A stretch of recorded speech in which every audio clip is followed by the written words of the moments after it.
ലാൽ സലാം. മോഹൻലാൽ നായകനായെത്തിയ ഹൃദയപൂർവ്വം 13ാം ദിനത്തെ കളക്ഷൻ റിപ്പോർട്ടുകളിലേക്ക് കടന്നു വരാം. 921ഓളം ഷോകളാണ് സിനിമയ്ക്ക് ഇന്ന് ട്രാക്ക് ചെയ്യപ്പെട്ടിരിക്കുന്നത്. 62,600 മുകളിലുള്ള ടിക്കറ്റുകൾ വിറ്റുപോയി. 1 കോടി രൂപയോളമാണ് സിനിമയുടെ ട്രാക്ക്ഡ് കളക്ഷനായി വന്നിരിക്കുന്നത്. അതും 25% ഒക്യുപ്പൻസിയിൽ.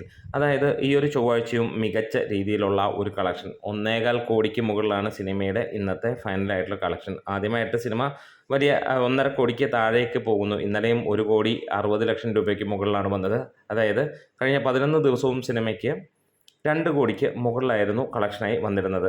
എന്തായാലും വരുന്ന ദിവസങ്ങളിലും സിനിമയ്ക്ക് മികച്ച ഒരു കളക്ഷൻ നേടാൻ കഴിയും. അപ്പോൾ നമുക്ക് അതിൻ്റെ ഡീറ്റെയിൽഡ് കളക്ഷനിലേക്ക് ഒന്ന് നോക്കാം. സിനിമയ്ക്ക് ആദ്യ ദിനം ലഭിച്ചത് 3,26,00,000 രൂപയായിരുന്നു. രണ്ടാം ദിവസം 2,21,00,000 രൂപ. മൂന്നാം ദിനം 2,56,00,000 രൂപയാണെങ്കിൽ നാലാം ദിവസം കളക്ഷൻ കൂടി 3,27,00,000 രൂപയോളമാണ് വന്നത്. അഞ്ചാം ദിനം 2,04,00,000 രൂപ വന്നു കഴിഞ്ഞപ്പോൾ ആറാം ദിനം വന്നത് 1,92,00,000 രൂപ. അത് ഏഴാം ദിനം വന്നത് 1,92,00,000 രൂപയോളം എന്നാണ് ട്രാക്കേഴ്സ് പറയുന്നത്. എട്ടാം ദിനം 2,15,00,000 രൂപ.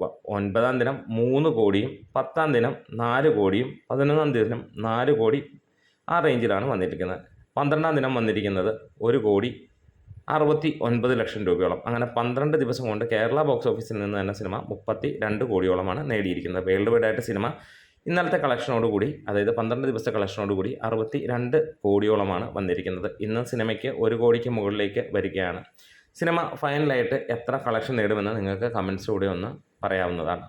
ഇവിടെ നമുക്ക് കാണാൻ കഴിയുന്നു, മികച്ച രീതിയിൽ തന്നെ ഈ ഒരു ഓണക്കാലത്ത് ഒരു വലിയ സക്സസ്സായി മാറി ഈ ഒരു കുഞ്ഞൻ ചിത്രം. നമ്മുടെ വീഡിയോസ് ഇഷ്ടമായെങ്കിൽ ഒന്ന് സപ്പോർട്ട് ചെയ്ത് തരണം. ലാൽ സലാം.